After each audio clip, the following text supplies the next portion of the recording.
জয় জগন্নাথ। আগের পর্বগুলিতে আমরা জেনেছি পুরীর রথযাত্রার বিভিন্ন পবিত্র আচার ও ঐতিহাসিক কাহিনী। আজকের এই পর্বে জানব রথযাত্রার গভীর আধ্যাত্মিক শিক্ষা ও ভক্তির আসল বার্তা। চলুন শুরু করা যাক। লক্ষ লক্ষ ভক্ত কেন রথের দড়ি স্পর্শ করতে চান? কেন একটি ছোট্ট মুহূর্তের জন্য মানুষ ঘন্টার পর ঘন্টা অপেক্ষা করেন? কারণ ভক্তদের কাছে এই দড়ি শুধু একটি দড়ি নয়, এটি ভগবানের সঙ্গে এক অদৃশ্য সম্পর্কের প্রতীক। প্রচলিত বিশ্বাস অনুযায়ী ভক্তি ভরে রথ টানা ভগবানের সেবার এক বিশেষ সুযোগ। তবে প্রকৃত শিক্ষা হলো শুধু রথের দড়ি নয়, নিজের মনকে ভগবানের পথে টেনে নেওয়াই জীবনের আসল সাধনা। রথযাত্রা আমাদের একটি বড় শিক্ষা দেয়।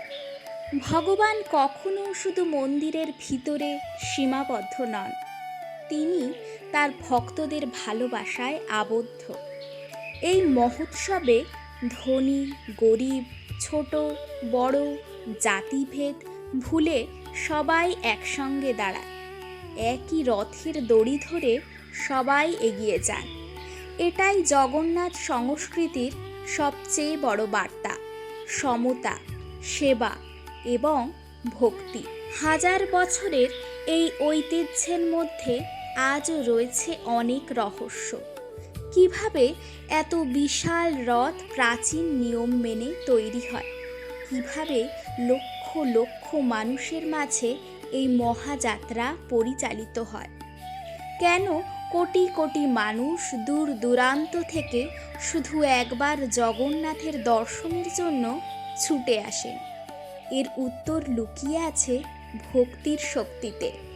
কারণ যেখানে বিশ্বাস থাকে সেখানেই সৃষ্টি হয় অলৌকিক অনুভূতি।